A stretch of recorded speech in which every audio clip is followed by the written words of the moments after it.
Come on. Come on. Can they actually do it? Kitty. I used to call my kitty Lita, who... Like Lita Ford? Yes. I used to say Keita. And she would come like kitty, like, except that was Keita. And then our cat Ozzy ate her. We had a cannibalistic cat named Ozzy. Makes sense. Unironically, right. So, that's metal. That's pretty metal for a cat. Ozzy either. We couldn't catch her. Like, she would have kittens, and then she would eat her kittens. So we'd have to get her kittens as she was having them before she could eat them, and then like try to catch her afterward. It was yeah. That's the most metal thing I've ever heard about a cat. You could write a metal song about that cat. That cat was possessed. Right. Yeah. Not a good cat. If I have you, you better run away or I'll eat you. Dun, dun, dun, dun. If you come up to me, I might bite your head off. Poor little Bobby Jimmy. That's what happened to him. And that was the first rap song I ever heard was Bobby Jimmy and the Critters, We Like Ugly Women. And I was like, this is amazing. It was like early hip hop. Remember early hip hop? That's like when I heard Biz Markie picking boogers.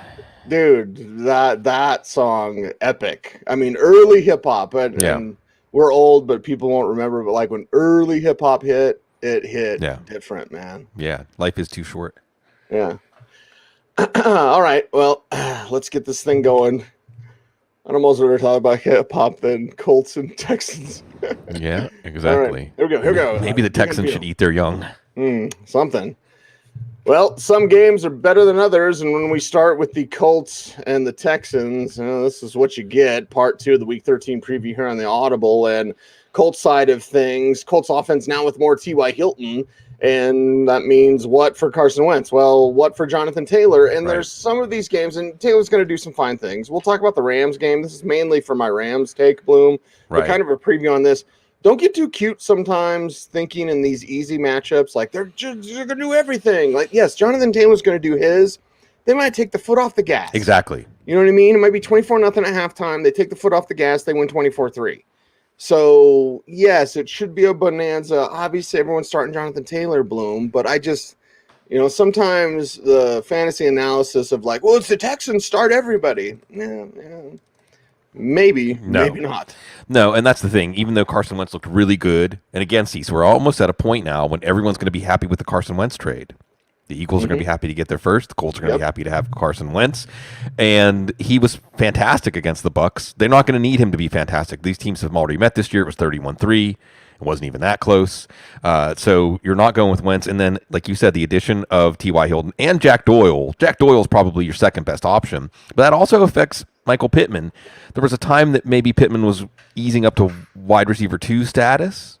Now he's more of a wide receiver 3 flex, maybe even a what the heck flex, because as you said in this matchup, we always weigh this out in fantasy when these are lopsided matchups happen. You're going to have a half, so you're going to have fewer attempts where the game is close, but they're going to be higher efficiency, higher potential attempts as far as big plays. Look, it's really rough out there at wide receiver. You're probably playing Pittman and, of course, Jonathan Taylor. This is just it's fun, Cease. Again, it's a short stretch. He's playing at a Hall of Fame level right now. I'm not saying he's a Hall of Famer. I'm not saying he's going to play like this ever again in his career. It is a beautiful thing to watch. Yeah, it's fun to watch. Last night on Fantasy Football with Nick and Cecil, by the way, Bloom, I have one of these coming. You got one? You. Good. I got a rookie card coming for you. Oh, double autograph. Nick Ferguson. I really only wanted the Nick Ferguson autograph. I can get a Cecil autograph anytime I want. Yeah. I had some interesting interactions, but I did have a question of Foster Moreau or Jack Doyle, and I went with Moreau. Yes. Like Doyle's just a little bit too up and down, and Doyle to me is one of those players like if you happen to forget to take him out of your lineup and he has a big game like he did last week, that's good. But like planning on Jack Doyle to have a big game can be problematic. Yeah. So you would agree with the Foster Moreau? Call? I'm all about Foster Moreau. He needs to go somewhere else so he can start. He's really good. Yeah, he's really good. Really good. The Texans aren't very good. What was the old line from Mo on The Simpsons? Call this an unfair generalization, but old people are no good at everything. Well, call this an unfair generalization, but no one on the Texans is worth starting except maybe Brandon Cooks. Brandon Cooks, yeah. As like a wide receiver 3 flex. And then what? Yeah, Cooks had 9 for 89 in the first matchup. That was with Davis Mills. Tyrod Taylor, in super flex 2-quarterback league. Maybe you can get some garbage time here. And weather is starting to play a role. This game is going to be indoors or basically indoors. I don't know. Rex Burkhead, he's the lead back. David Johnson's banged up. It's just pure volume. I don't know. See, Texans looking ahead to the offseason, see what they're going to get for Deshaun Watson, see who they're going to take. At least they lost to the Jets last week. That should help things. That'll help, right? Yeah. I mean, every little bit helps. That's for sure. It's like coffee, right, Bloom? Yeah. Yeah, I always think of Rivers McCown. I love that dude. And just the Texans fans that are still invested in this team. Mm-hmm. And, well, David Culley's at least getting the defense to play hard. When I think of the Texans, I think of Steph Stradley. Because she's like Texans super fan, lawyer, writer, like extraordinaire. So, some good Texans fans down there listening to AM 690, home of the Texans. I got a story about that, Bloom. I'll tell you later. Anyway, let's get to it's nothing salacious. Washington football team versus the Las Vegas Raiders, and this one is in Vegas. And Washington football team, they are different. They are feeling themselves, and I don't care if Antonio Gibson with the shin injury, he's got it every week. You're throwing him in as an RB2 at least, Bloom. J.D. McKissick love here. Logan Thomas love as well. Of course, Terry McLaurin. What did I see? He had the most contested catches, right? Of anybody. Sure, that's because Taylor Heineke just throws it up. Yeah, right? He doesn't care about the coverage. When we look at Terry McLaurin, as I get everybody's names jumbled, Terry McLaurin doesn't have to be open for Heineke to throw it to him, and thus you get the contested catches numbers, thus you get the production, and thus you get a rejuvenated Washington football team. Yeah, just a quick pause, Cease. Well, first thing I want to say is this is the first matchup between the Las Vegas Raiders and the Washington football team. The first time they have ever met, if we're being literal. But, of course, Marcus Allen, right? The Marcus Allen reverse field play. You say Raiders, Washington, you think of one of the truly iconic NFL plays. Just you can picture it in your head right now as we talk about it. But both of these teams are coming in on a high note, and this is the new run-heavy football team offense. J.D. McKissick concussion, Monday night concussion, so I don't think we're going to see him. We might see Wendell Smallwood, remember him, but we're going to see a lot of Antonio Gibson. How many touches did he have last week? He's like 35. So we're going to see a lot of Antonio Gibson in this game, and Terry McLaurin, and maybe Logan Thomas. It's just there's so many tight ends that you can play and not feel excited about. The ones you can play and feel excited about is a very short list, like Gronk and Kelsey and Andrews, and that's it. So, throw Logan Thomas into that. But the main thing here, Cease, is that this team is still alive, and they put together a 3-game winning streak, and this is a winnable game to keep this momentum going. But the Raiders now have their own momentum as they're playing in front of the crowd. Remember, this is the first year that the Vegas fans get a chance to be in the building with their team and cheer them on and see if they can get something going here. This is another one of those springboard or stumbling block games. Yeah, and what is it going to be for Derek Carr, who can be a QB1 for you, Bloom? And what is it going to be for the guy we talked about, Foster Moreau? That's where the excitement lies for me, is just getting to see more of Foster Moreau with Darren Waller banged up. And then, well, speaking of banged up, Josh Jacobs is there. Fantasy gyms can look to him as an RB2 or a flex option. Right. It's not exciting, Bloom. But, yeah, there are a couple of Raiders, which were interesting this week. Yeah, we're seeing Carr now, a potential streamer, although this Washington football team pass defense has been better. With Jacobs, you're happy to play him when the team's playing well. And at least coming into this week, they were playing well. Last week, he's going to get more attempts. He's going to get more scoring opportunities if that happens. And you're going to plug him in. You're going to plug in Hunter Renfrow. And Deshaun Jackson was opening things up for Darren Waller. If Darren Waller doesn't play, and it's not certain yet, then he would open up things for Hunter Renfrow, who was getting open way downfield against the Dallas Cowboys. And our favorite guy, Foster Moreau, if Waller is out, 6 for 16, a touchdown his first time in there. So, Cease, I think he's a top 6, top 8 tight end this week. That's not saying much. It doesn't take much to get to the top 6, top 8 in tight end these days. But you also have, by the way, Zay Jones It's good to see him after I know the first offseason of his career, Cecil, he had some problems, and it's good to see that he's leveling off and a contributor to this team. And again, this team is still alive. Every single team in the AFC West is still alive. Yeah, they're still alive, still kicking, and that's a good thing for ratings, Bloom. Yeah.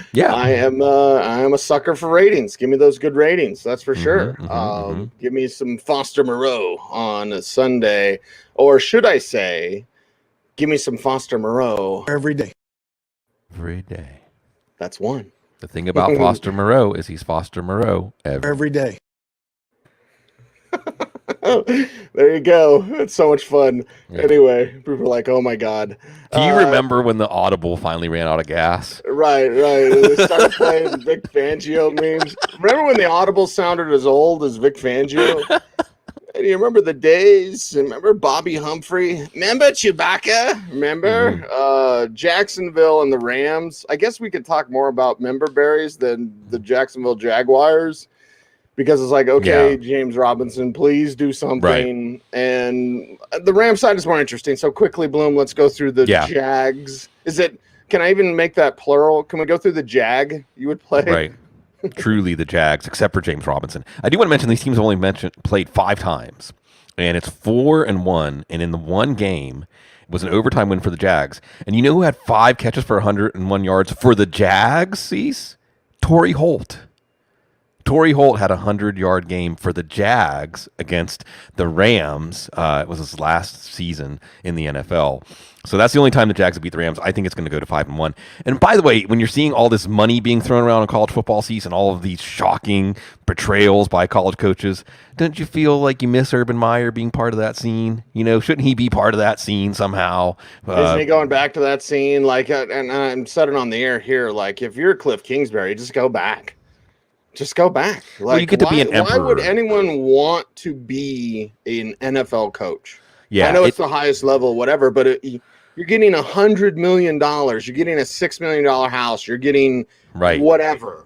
It's like the difference between being an emperor and a dictator. You know, like the emperor, there can always be a coup. The military can always turn against you and topple you, but otherwise you basically get to run free.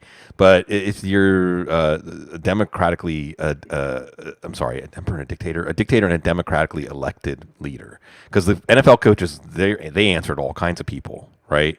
Mm-hmm. College coaches basically just answer to the boosters.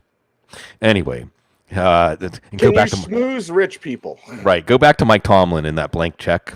Big enough comment if you want to know what really makes the wheel turn here. Whatever, James O'Shaughnessy, what the heck, tight end. Laquan Treadwell is getting more snaps than Laviska Shenault. Laquan Treadwell is getting more snaps than Laviska Shenault. Levon, I'm putting them together. That's how apoplectic I am, Cease. Let's just go to the Rams. Let's go to the Rams side. And again, don't get too cute with things. I had an Ingram or Van Jefferson question last night, and I was like, I like Ingram. Now we know Alvin Kamara's not playing. Again, we're recording Thursday morning whenever you're listening. Thank you for listening.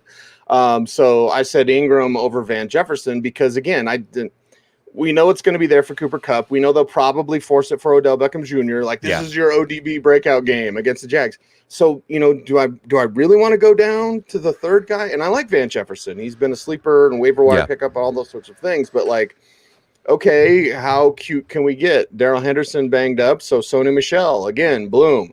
How cute can we get with the Rams side against Jacksonville this week? I think some of this is the background of, you look at wide receiver. Wide receiver kind of feels like tight end. There's not many sure things week to week. So Van Jefferson, Odell Beckham, and your opportunity to get a long touchdown, sure, against the Jags. Tyler Higbee, sure, because you would expect this will be, let's put it this way, Cease, if the Rams don't get right, and I'm specifically talking about the Rams offense, because the Rams defense could have a good game, and it could just be, it's the Jags offense. Right. But the Rams offense needs to get some momentum going. Matthew Stafford needs to get some momentum going. Sean McVay needs momentum, right? See, you know something we don't talk about often? Confidence of play callers. We talk about confidence of players, but I have to think that Sean McVay's confidence as a play caller, as a game plan creator is shaken right now, and this should be a test that you pass with flying colors. The one thing we are watching here, and Matthew Stafford becomes a good quarterback one this week, even though he's been down. He had good numbers in the end last week, though. Is Darrell Henderson going to play? Quad strain. You would think that with this team having designs on going to the Super Bowl in their own stadium, that they would err on the side of resting Darrell Henderson. That's why you traded a 5th-round pick for Sony Michel, right? So you have a quality backup that you can rely on. So we'll see whether it's Michel or Henderson we want to play. Maybe Michel's a what-the-heck flex no matter what, especially because if this game does get out of hand, why are you going to continue to give Darrell Henderson work? So that's what we're looking at with the Rams. I sure hope that they do take care of business here, because if they don't, it's time to get worried. Matthew brings up something great about super teams, because I hate super teams in the NBA. Right. And then it makes me mad when people are like, the 96 Bulls were a super team. Yeah, no, they weren't. No. Just because they picked up Dennis Rodman. That's because Horace Grant left in free agency. Yeah. See, I would say it like this. I remember I wanted the Spurs to beat that Miami Heat team so badly. So they had them, too. They had them. Let them off the hook. Rest in peace, Denny Green. It's because it's like the Yankees, too, where when teams think they can bend reality to their will to lead to a championship, right? Mm-hmm. That's not how, as somebody said, I can't remember in the chat room, it's like teams aren't just the sum of their parts. No.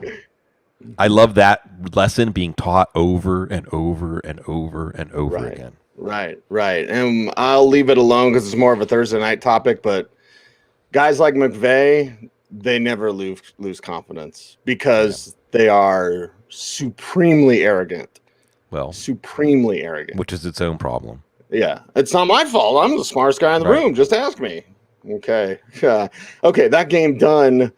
To the game that could have been the game and now isn't the game. Baltimore, Pittsburgh. This one's always a slugfest, although this one, it could be, and it's not like the Ravens are Ralphie in Christmas Story, right? Beating up the bully, Farkas, whatever his name is, whatever, like that, the weird looking kid, like right. And then the little guy, the AC/DC lead singer, Brian Johnson, right? Sitting there, rah! Yeah, it's not Ralphie, raggin', where the Ravens are going to do that. I think the Ravens are going to do that to the Steelers. Except the Ravens are the bully now, and the Steelers are the kid in the jacket, right? What was the little kid's name where he couldn't put his arms down? Oh, the little brother. I can't. He's just a little brother. Yeah, I was a little brother, so I can say that. And you had the jacket where you couldn't put your arms down, whatever. Right. So yeah, that's what the Steelers are. So it's Ravens and it's Steelers, and on the Ravens side to start things out, Bloom, like if you got Baltimore players, you're playing them with confidence based on what we see from Pittsburgh. Yes, I would say TJ Watt. And I don't worry about last week because people are like, what about Lamar Jackson? He stunk last week. Okay, wait till this week. And let's hope that's because of his illness and that he's put that behind him now. And I think the main reason I might be confident in the Ravens is TJ Watt probably not playing. We'll be watching that on the Koof list. However, the Steelers have given Lamar Jackson all he can handle. Even when they were a bad team, they have given him all they can handle. And this is also a classic throw out the records game. Seriously, the Steelers' run defense is what I want to attack more than anything else at this point. So maybe it's a Devontae Freeman game as he's running with Lamar Jackson. Right. Maybe Freeman. Lamar Jackson is the more of a run threat than a pass threat in this one. What I like about the way the Steelers handle Lamar Jackson sees, and more teams should take their cue here, is they make Lamar Jackson make a decision quickly. Make him make a decision quickly. Don't let him sit back and pick his spot.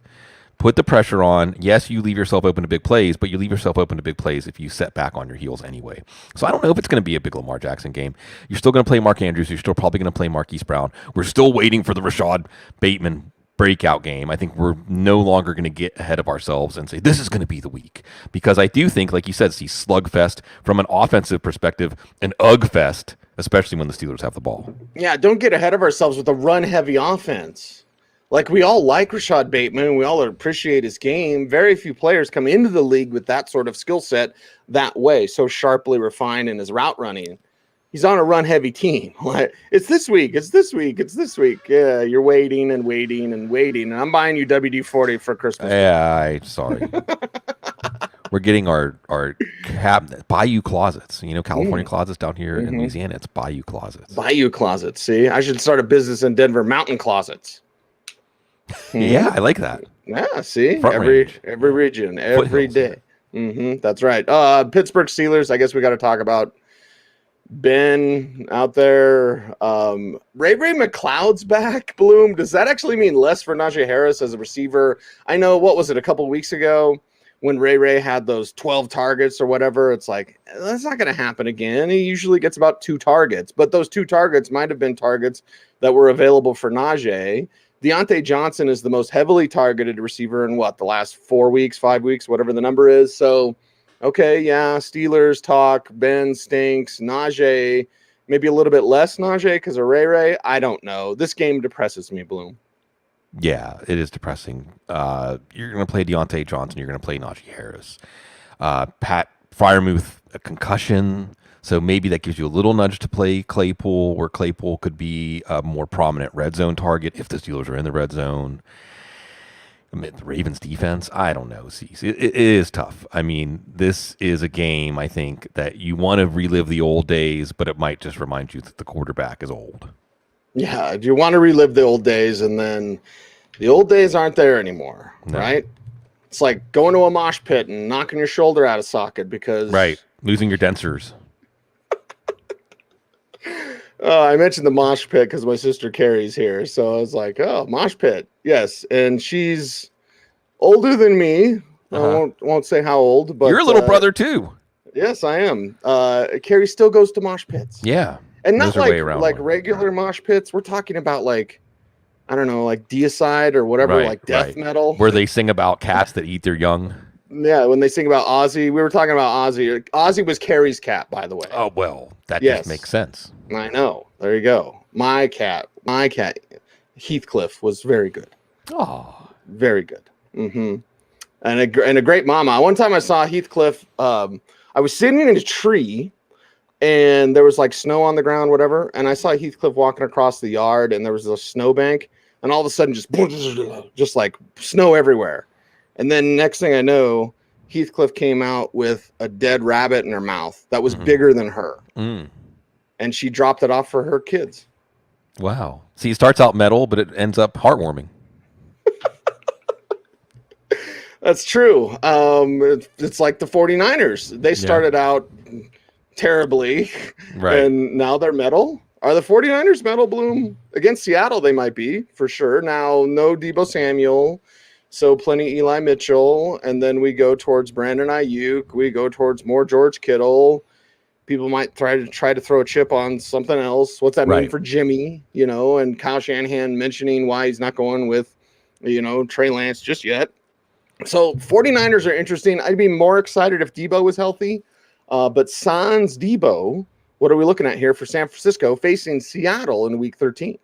Yes, these matchups in the last 10, 15 years, probably the 2 best rivalries in the NFL, right? Baltimore, Pittsburgh, and San Francisco, Seattle.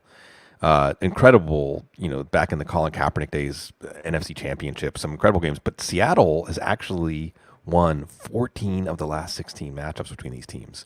I don't think that really applies here because Seattle is coming in completely depressed, and San Francisco is surging right now. And the metal here is Elijah Mitchell. Elijah Mitchell is that sledgehammer for this team, and it's really outstanding to see what he's been able to do as a 6th-round pick. Ayuk and Kittle with Deebo Samuel. Not that Deebo is getting a lot of targets, but it makes it easier to trust these guys, especially if we're looking at DFS. Jimmy Garoppolo, you just wonder if Russell Wilson in Seattle will do enough to force him to throw the ball more than 15, 18 times in this game. Juwan Jennings, love seeing him get that shot as a big slot, so he'll get some work. Trent Sherfield will get some extra work here. But you know how it is with San Francisco. They probably will run the ball 35 or 40 times if they can, and against Seattle, they probably will. And against Seattle, where you've got Russell Wilson looking like garbage. Every day. And it's just... I know you get a lot of questions about this. This is not on this week, Bloom, so forgive me for my mind wandering. But it was Seattle wanting to move away from Russell Wilson, giving him one more chance, and also Russell Wilson getting sick of Pete Carroll.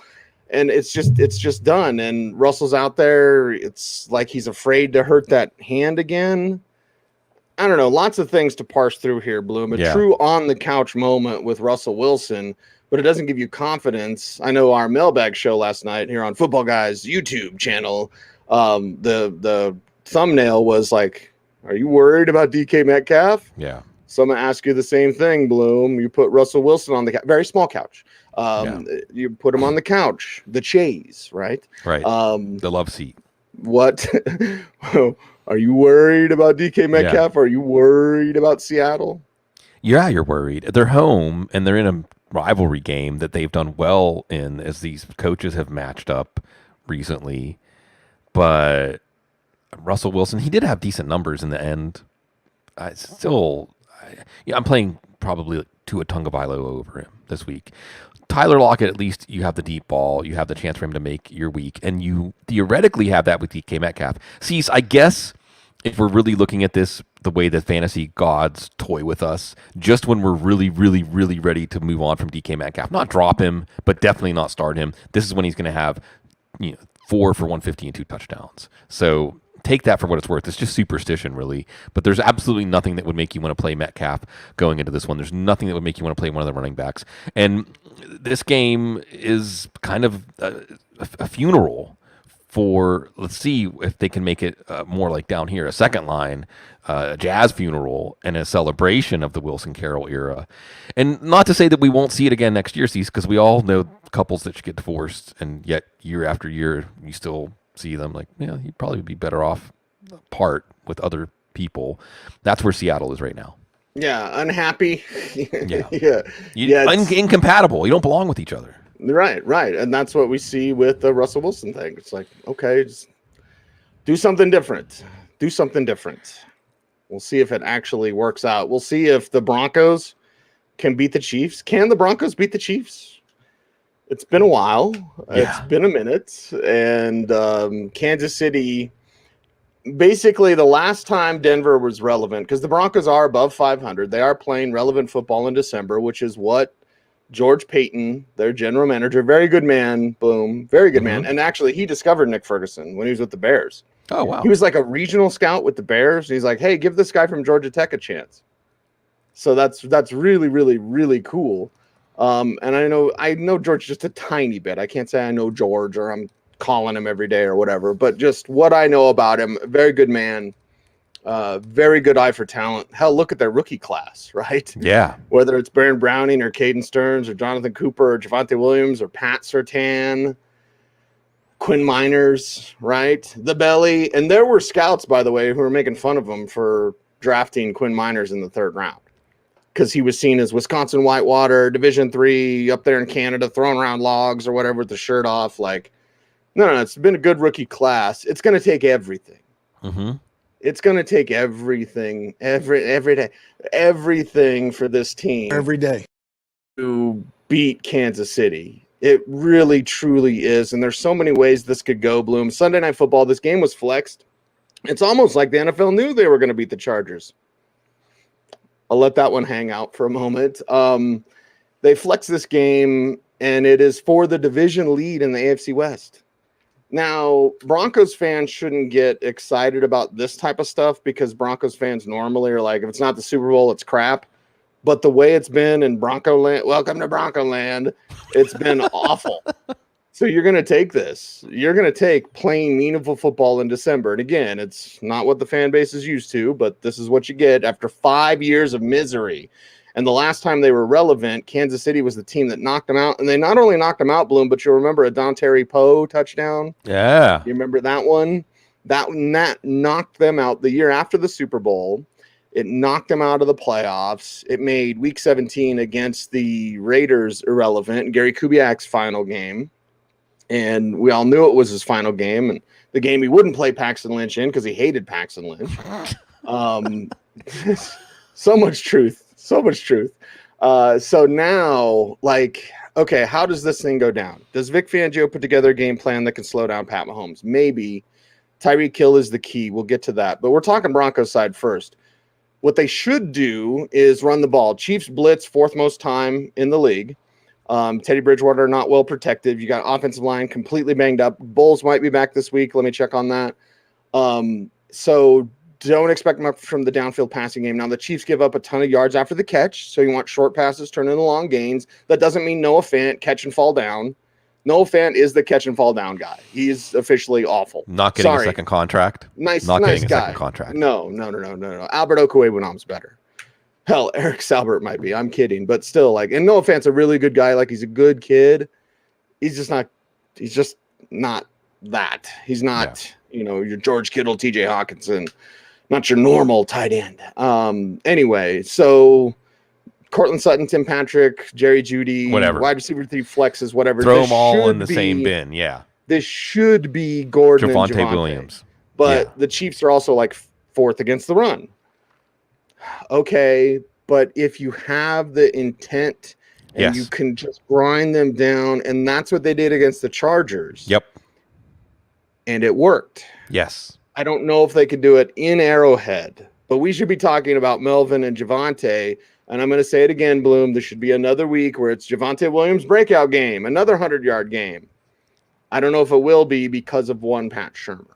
Right. You're looking at this, and if you think Denver's going to have success, you like Javonte Williams and Melvin Gordon for this game. If you think Denver's not going to have success, then, boy, you don't really like anybody. We're going to throw everybody in the passing game together. This is one of those cases where they're cup run over with viable targets, even without KJ Hamler, with Teddy Bridgewater. At least Teddy might be able to handle the blitz. But just screen passes, there should be, like you said, it comes down to Pat Shurmur being prepared for what Steve Spagnuolo is going to do. But if the Denver defense doesn't hold up their side of the equation, it doesn't matter. Got to go down memory lane here, as you were doing a little bit, Cease. As if folks don't know, we talked about this before the show. 11 straight times the Chiefs have beaten the Broncos. 11. That's crazy. For a divisional matchup, that's pretty bad. And the game that started the 11-game win streak was Peyton Manning's funeral, which he was at and playing at when he went 5 for 20 for 35 yards and threw 4 interceptions. And they stopped the game to honor him. And he's not the passing record, right? Does he even still hold that record? Right? I would think that Drew Brees passed him, right? Probably, yeah. It's just funny. And he hated it. By the way, Peyton, to defend Peyton during that game, he hated they stopped it. He hated the way his body was broken. Like, he needed that time off. So, as the football historian that he is, they had to stop it because it was a historic moment. He's the all-time leading passer in the NFL, but he hated it. And I think he threw another pick after that. Right. It was the worst game of his career. It was it was terrible. And then he came back to win a Super Bowl that year. And if Denver wins this game, Cease, the meaningful football in December will continue. But Kansas City's defense, actually the leading unit of this team as the Chiefs' offense, unless they're playing terrible defenses. And here's a transition for you, Cease. Vic Fangio knows how to handle Patrick Mahomes. And that's the high-flying version of Patrick Mahomes. What about this version of Patrick Mahomes? This could be one of those games that gets into a 16-13 kind of field position and don't turn the ball over game script. Yeah, and then does Mahomes try to rush it? Does Mahomes try to play hero ball? Does Mahomes try to get things, more on his side? Speaking of bending the will, right? There's patience that's required, and then there's hurrying things up. The key to beating the Chiefs is Tyreek Hill. In the 4 losses, Tyreek Hill hasn't had a touchdown. In the 4 losses, Tyreek Hill has not been their leading receiver. I mean, we're talking about games. What was the Buffalo game? He was like 4 for 40. He was an alliteration wide receiver in that game. That's Tyreek Hill. I feel like that's Tyra Banks, fool. I feel like Lil Penny, right? Like, that's Tyreek Hill. And yet, if you let Travis Kelce going to have 100 yards. Now, the Broncos inside linebackers, Kenny Young and Baron Browning, they're playing good football, but it's Travis Kelce. But if you let Kelce get his, Clyde Edwards-Helaire is going to have 100 yards. Yeah, big deal. If you slow down, not stop, slow down Tyreek Hill, you give yourself the best chance to win. Will the Broncos do that with Coach Fangio, who knows how to run a defense every day? Yeah. I think so. We have to give them the benefit of the doubt because of how they performed against Patrick Mahomes in recent history.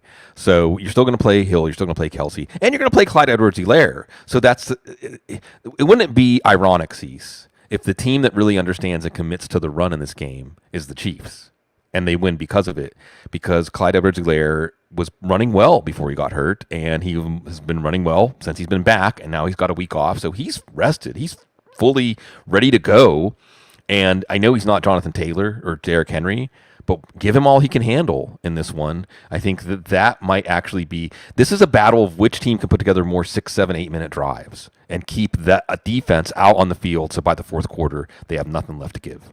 And this week – Bloom, we have like 2 really good primetime games. Yeah.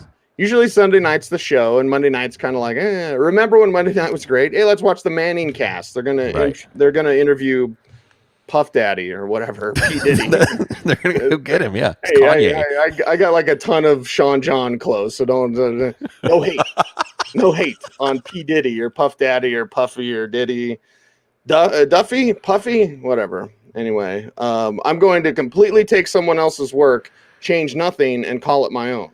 There we go. Art. There are artists who do that, actually. Yeah, very true, very true. But we have New England and Buffalo, dude. We have New England and Buffalo. This could be really good. This could be really, really classic. This could and listen, Sunday Night Football might be a blowout, might be a Chiefs blowout. Okay, so Sunday Night Football might not actually be good. Monday Night Football should be good. Now it's New England, Bloom, so we have our normal conversation about the running backs. Is it Damian Harris? Is it Ramondre Stevenson? It's both. The answer is it's both. Yes. And then we have our normal Jacoby Myers. He's not going to get a touchdown, but is he going to be alliteration 8 for 80? And now with more Kendrick Bourne, right? Is Hunter Henry going to get his target in the red zone that he's going to come down with? And Mac Jones going to play steady football. That's what they do. But Bill Belichick in Buffalo, I don't think he circles the game. I don't even think he has a red marker. He is the one who knocks, right? Yeah. That's who Belichick is. But in this game with Buffalo feeling their oats, Belichick wants to smack them down. Yeah. Major playoff implications. Major playoff implications here. Like the whole AFC bracket will get shaken up by this. And they meet again in week 16. Whew. So is it one of those save it for the next time, or is it lay it all out and then the next time everything they're going to do? Like, think of the layers for this game, dude. Lots of layers. And it is the chess game. And what did we see? By the way, Buffalo fans know this, right? So Buffalo swept New England last year. That was the big significance, right, of getting over the hump. This is a different New England team than the one they swept. The Brady-Belichick, if you go back to the last 39 games before the 2 last year, sees 35-4. New England was 35-4 over 39 games against Buffalo. Oh, wow. So there's some bad feelings that can get resurrected here for Buffalo. Game is in Buffalo. As Matthew Bingham points out in the chat room, weather's going to be a factor. High winds, maybe a wintry mix. We're going to check back in as we get closer and closer to the game. But let's just go ahead and say, well, that plays right into Belichick's hands, right? Mm-hmm. Yep. And that's why it is both Harris and Stevenson. Harris over Stevenson, but both Harris and Stevenson, and maybe Jacoby Myers, because it's going to be a short passing game. It's going to be a game of, again, like that Denver-Kansas City game, which will also have some wind, but not be miserable and wintry. It's going to be a game of holding the ball, a ball possession game. New England knows how to play that game. And then, as you mentioned with Mahomes, Cease, does that flip it on Josh Allen? Because where you want Josh Allen, much like Mahomes, playing hero ball, trying to do it all himself, trying to score 21 points on every drive, and doing things that are foolish, but when nothing else is working, that's all you have left. Or is this where Sean McDermott, Brian Dable show, maybe they've learned something this year from seeing some of the struggles the Bills have had against a team like the Jags or the Titans? Sometimes, Bloom, I feel like Will Ferrell debating James Carville in Old School, right? Where I just like pull a rabbit out of my hat. I've told all of my kids this now, but I told Liam before he went to college. I said, never get in a hurry to be where you're going to be anyway. Yeah. And with Pat Mahomes and with Josh Allen, you get that but I want to be there. And it's like, no, the universe is going to work at its own time. Yeah. You have to make sure to ride that wave. You can't force it. You can ride it. You can steer it. You can't force it. So don't get a hurry to be where you're going to be anyway. With Josh Allen, one, do they have the backs? They don't have a single back like Damian Harris.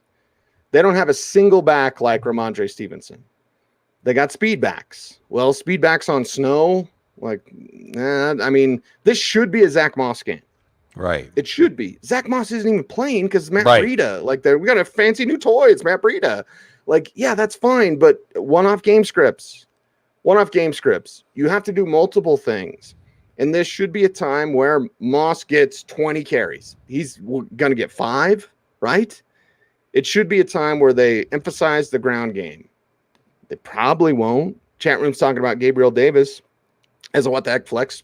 Sure. I'm not against that. Chat room's talking about Dawson Knox, what he can do. And Diggs, you're going to start Diggs and, expectations and all. But with Buffalo, it's can they be the road grading, snow plow team they need to be in this type of game and kind of out New England? Right. I don't know if they can do that. Yeah, that's the thing, right? They have to be able to win ugly. And for Buffalo, at this point, they have Tampa Bay next week too. If they don't win this game, because this is the home matchup of the two, if they don't win this game, then they're looking at being a road wild card team to start the playoffs. This is supposed to be the year they were going to get to the mountaintop. They're going to be the Super Bowl champ, says everybody. Right. And this kind of is the mountaintop. And we saw when they were that close to the mountaintop last year against Kansas City, they shrunk. So can Bill Belichick make Josh Allen shrink?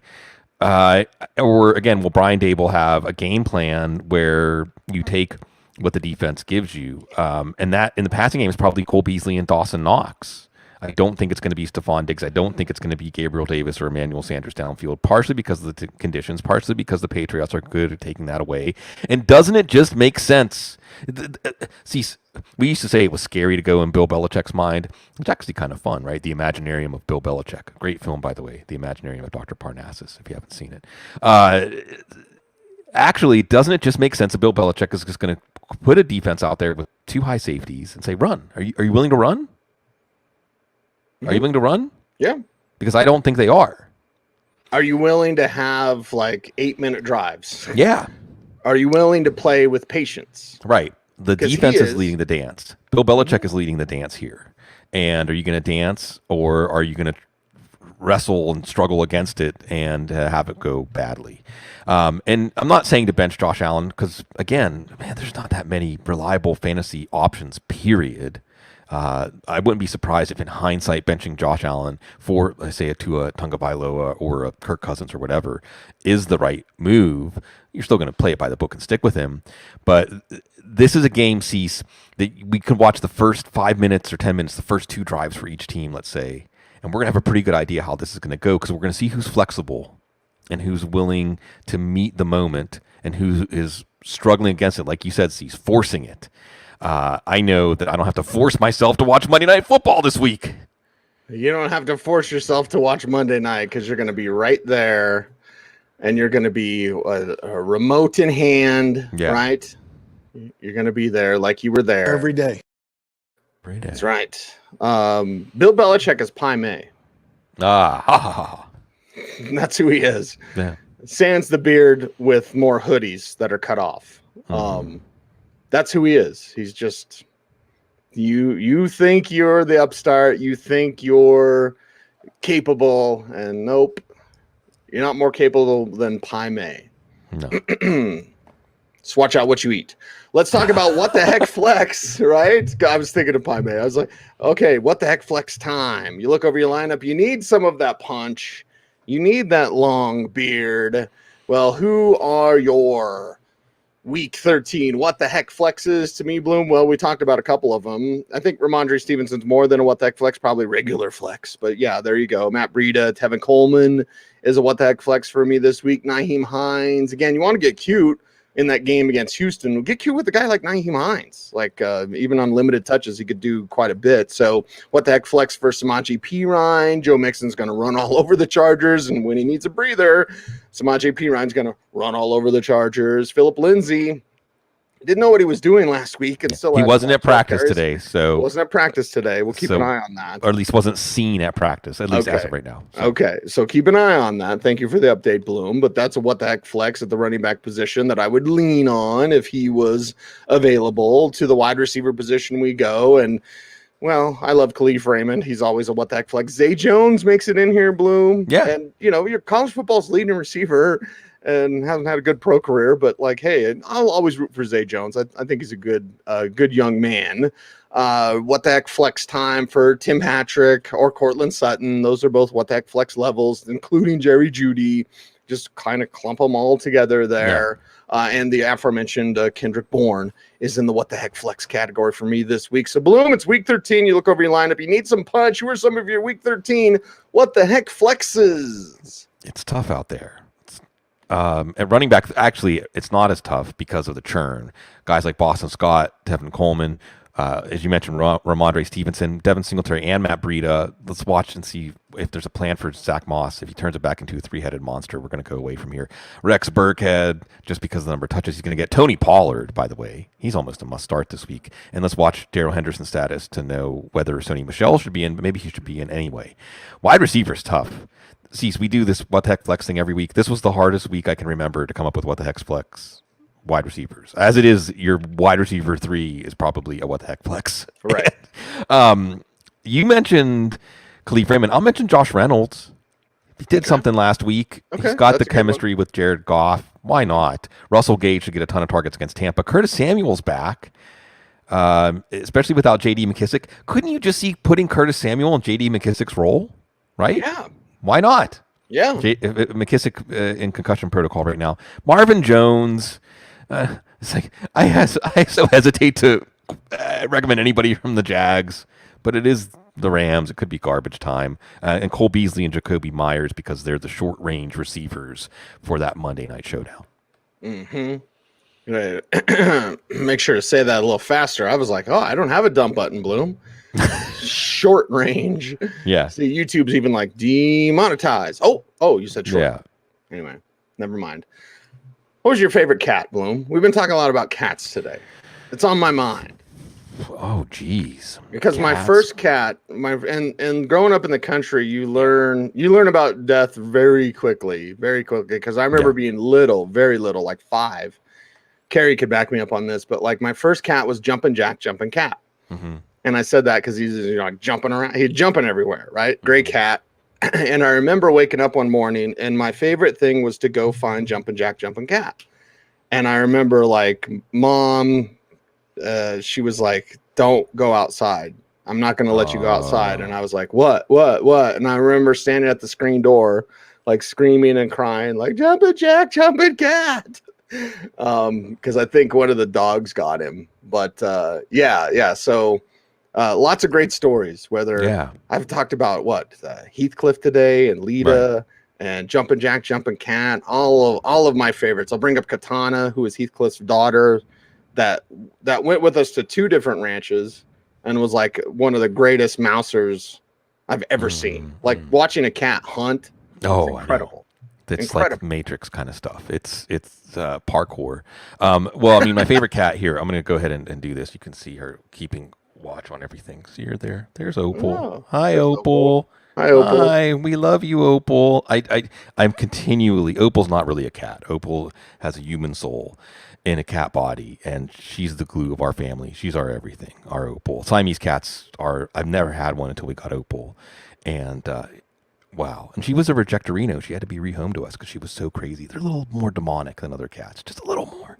Yeah. But we love Opal. I'm also reminded, though, of, and that's the other thing. See, so I should just stay on the cats we have now because Judy, I don't know if you've noticed, because you're not around on Thursday night, she's becoming a regular guest on the Thursday night shows to the point where at first it was cute. And I've never seen Dr. Dean smile the way he smiled whenever Judy showed up.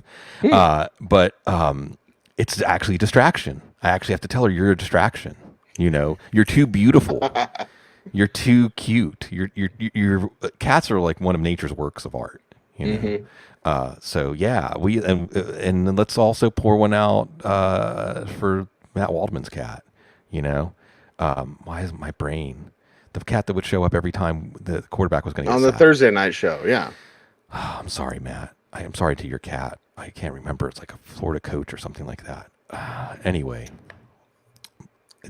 I'm gonna lose it. Do you say something so I can look it up, and then we can. So we can wrap up the show. Yeah, right. And then I can make sure. Yeah. We had one Siamese ranch cat, and we had a few more Siamese, but anyway, the one that I remember most was Zephyr. Zook. You're right. It was Zook. See, Zephyr and Zook. And I remember like loving up on Zephyr one time. Like I picked her up after she was eating or something. I was like, I love you, Zephyr.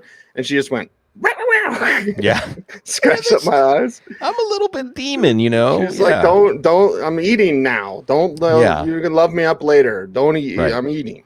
I let you get away with a lot, but not everything. When I was a kid, I'll tell, since we're doing story time, then, all right. So when I was a kid, I had a rivalry with the cats because my mom used to tell me when I was bad that she was going to trade me in for cats. So I think I was competing for my mom's affection with cats. This is truly on the couch moment. Yes. But I would chase the cats under the bed, and my mom, bless her, it was her birthday earlier this week. She would have been 70 actually, and she would just let me crawl under the bed after them. This is when I was like 2 years old, because she knew what was going to happen. You know. What are you doing playing those road games, playing those away games? I was playing an away game when I went under the bed to torment the cat. Come for the football talk. Stay for the cat content. Yeah. Where's Bob Harris? That's right. All right, that's a wrap for today's show. Thanks you for adjusting to our tomfoolery. And our schedule this morning being a little bit earlier. We appreciate everyone out there for listening, whether it's Apple Music or Spotify, however you enjoy your podcast. We appreciate you for doing all those YouTube things. If you've commented in the chat room, please comment below. That helps us out with the YouTube overlords and the algorithm. And like, comment, share, subscribe, hit the notification bell so that you never miss a vid. And check out all of our shows, including the Thursday Night Live show coming up tonight. And, of course, got a bunch of great shows. Remember, we also have the Power Grid. That comes out Friday morning. It's usually late Thursday night, but Friday morning, it's there for you for DFS content as well. He's Sigmund Bloom. You follow him on Twitter at Sigmund Bloom. I'm at Cecil Lammey. The show is at the Audible. Thanks, everyone. Stay tuned. Love you. Stay frosty.